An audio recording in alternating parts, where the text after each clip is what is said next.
Oi, gente. Eu me chamo Lívia Benedito, sou acadêmica de psicologia da Uninasal daqui de Barreiras e hoje vamos falar sobre o transtorno de ansiedade, um assunto muito importante e que vem acometendo várias e várias pessoas, principalmente os adolescentes. E para brilhantar com muito conhecimento, nossas acadêmicas Laiana Fernandes e Josevânia Santos irão conversar um pouco com a psicóloga clínica Suelen Vieira, especialista em psico-oncologia. Então, sem mais delongas, sejam bem-vindos ao meu, ao seu, ao nosso Papo Psi. Eu sou Suelen Vieira Faria, sou psicóloga clínica, especialista em psico-oncologia e hoje vim contribuir com o Papo Psi sobre o transtorno de ansiedade. Olá, pessoal. Sou Laiana Fernandes. Desejo boas-vindas a todos os ouvintes e desde já queremos agradecer a presença da psicóloga Suelen Vieira, que veio participar conosco deste bate-papo e que, trazendo sua experiência, com certeza irá enriquecer o nosso conhecimento. Seja bem-vinda, Suelen. Obrigada. Olá, pessoal.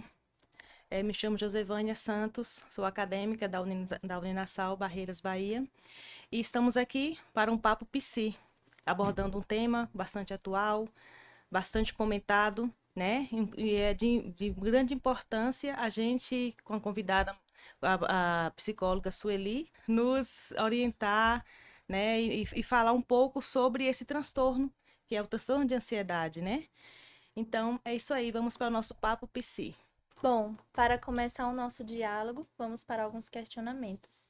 Sabemos que a ansiedade é algo que todos nós temos e que é considerado algo normal diante de algumas situações. E também um sinal de alerta que nos prepara para aquilo que vai acontecer. É como um anseio que lidamos para experimentarmos situações e vivências. Mas como é possível diferenciar essa, essa ansiedade normal que experimentamos de um transtorno de ansiedade?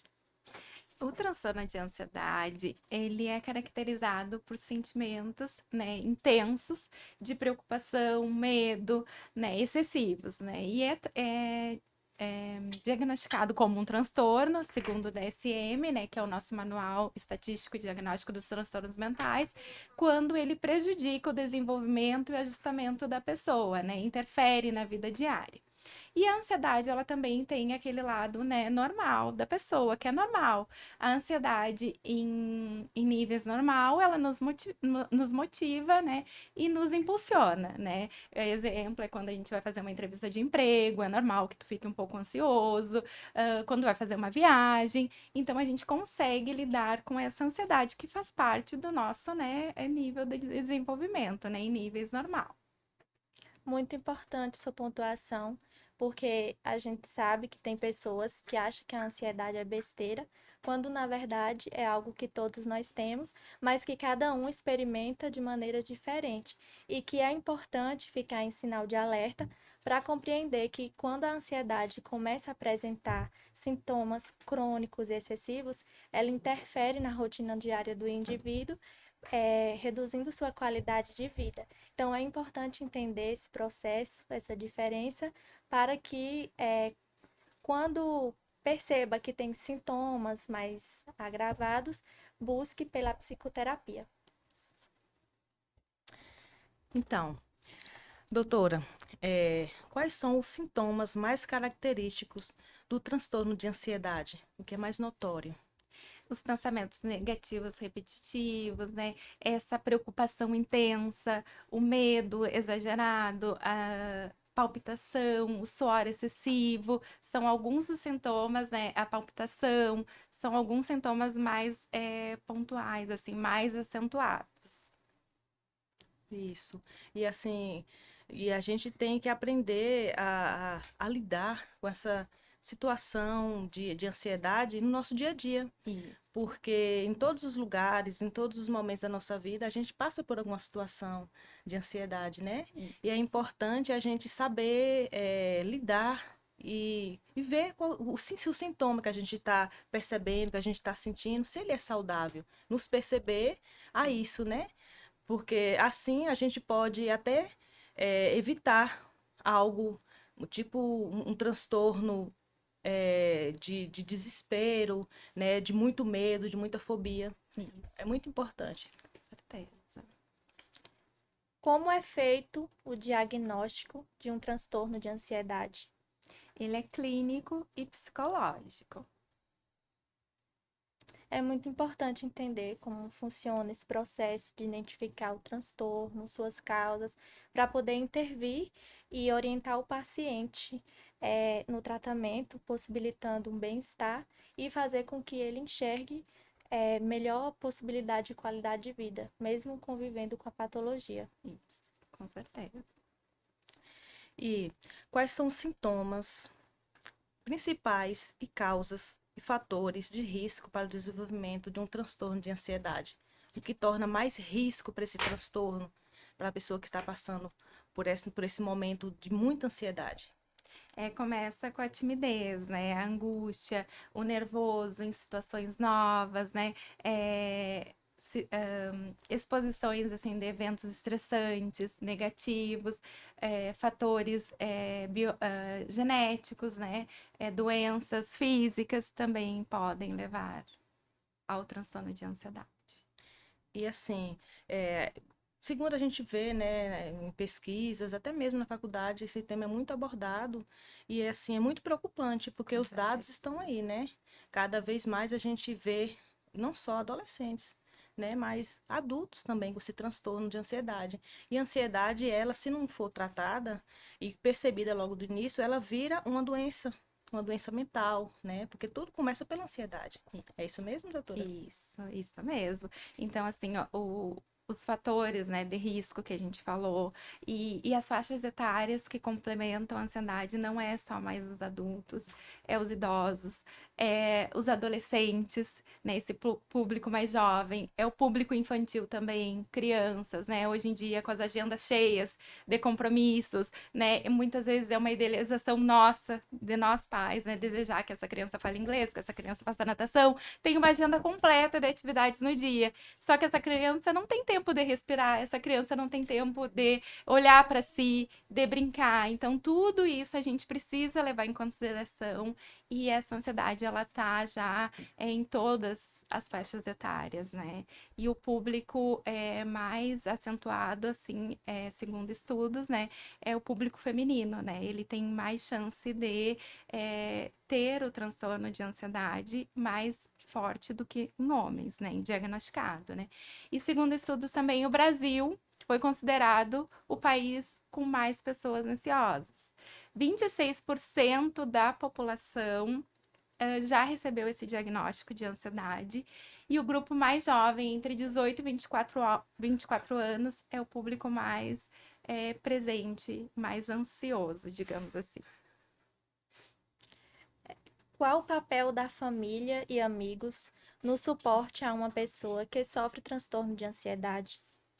Assim, a família, né, é o elo, assim, mais presente, né, mais pontual, né, é a família, geralmente, que identifica esses primeiros sinais, esses primeiros sintomas, né, então é importante, conversando, falando, né, buscando ajuda quando precisa, né, às vezes a família pode não ser tão presente, mas tem aquele amigo que pode contar, que pode confiar, né, então a importância da gente ter esse cuidado e esse olhar atento ao próximo.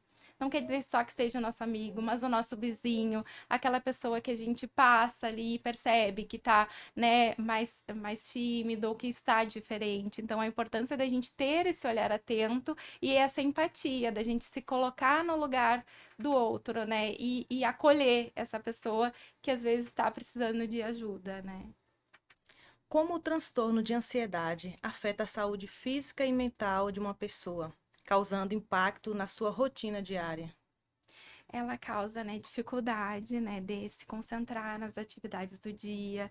Ela é um excesso, assim, de preocupações futuras, que às vezes a gente não tem, a gente não sabe o que vai acontecer, né, no futuro, mas nesse momento de que a pessoa está vivendo essa ansiedade, esse pico, ela não consegue focar no presente, né? Então, essa dificuldade de não conseguir controlar as preocupações futuras, evita a socialização, dificuldade assim de se concentrar assim num grupo, né? É dificuldade em manter relacionamentos saudáveis também.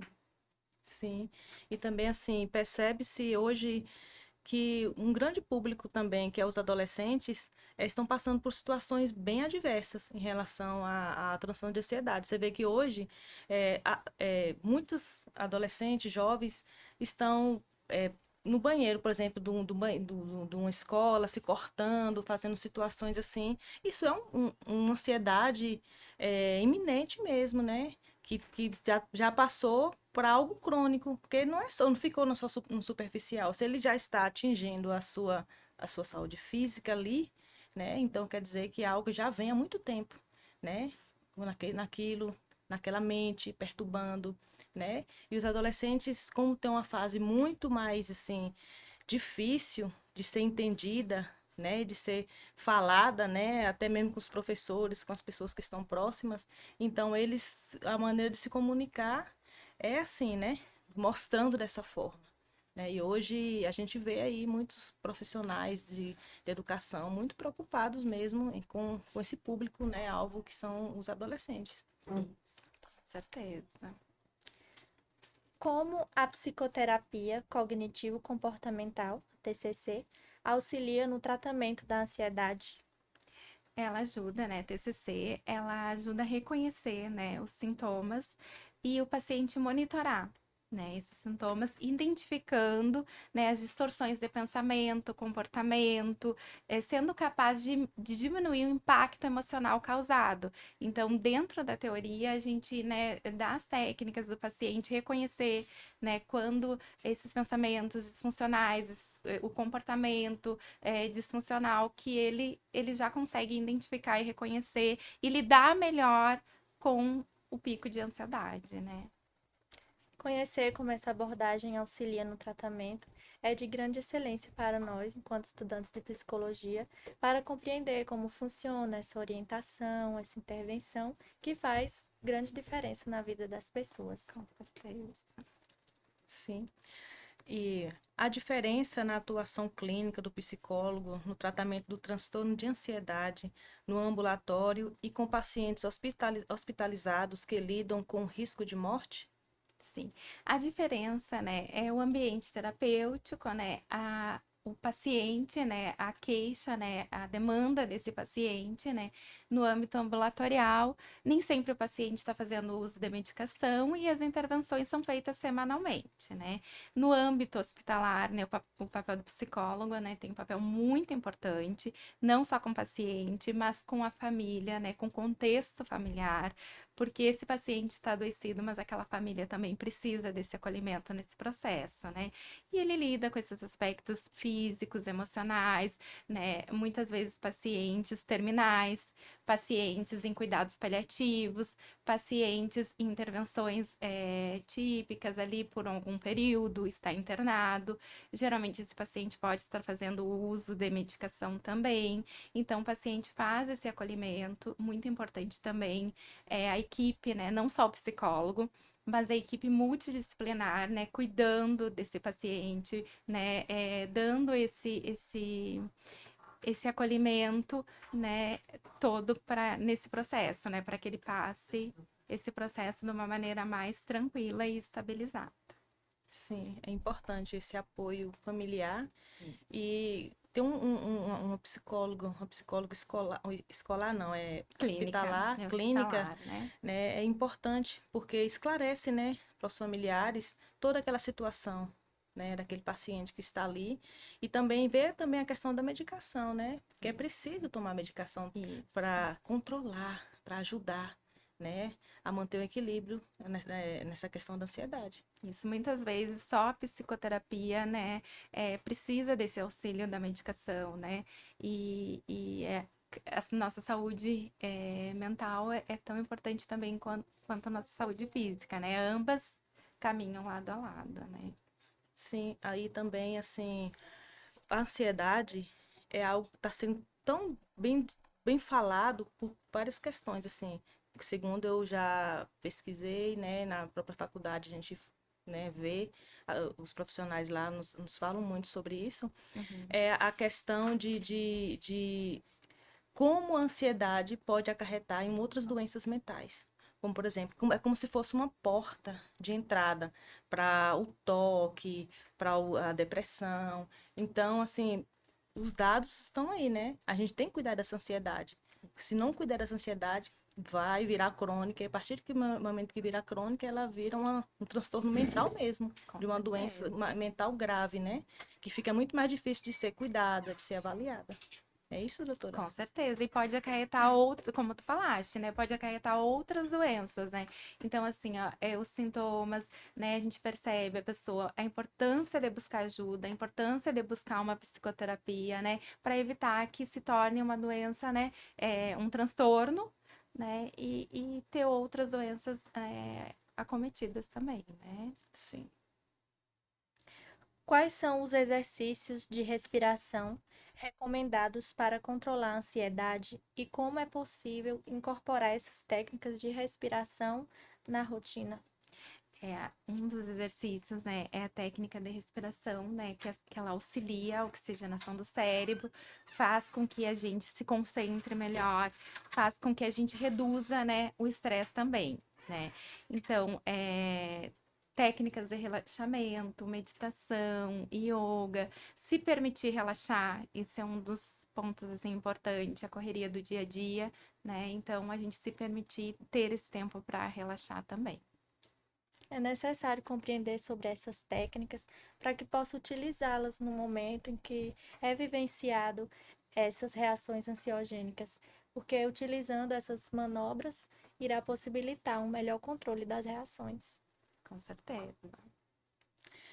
Existem maneiras de prevenir o desenvolvimento de um transtorno de ansiedade? Sim, existe, né? E o interessante é a gente, né, praticar essas maneiras, né, de prevenção, né? Então, adotar uma medida de rotina, né?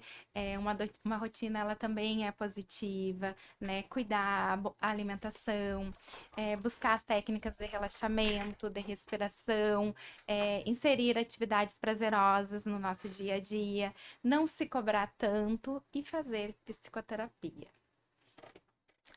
Isso é importante, porque no dia a dia tá tão corrido para todos, não só para adultos, não só para as pessoas que já estão aí no mercado de trabalho, mas para as crianças que tem aquela rotina já puxada de acordar cedo, de segunda, quarta, sexta tem isso, tem aquilo, Agenda né? cheia.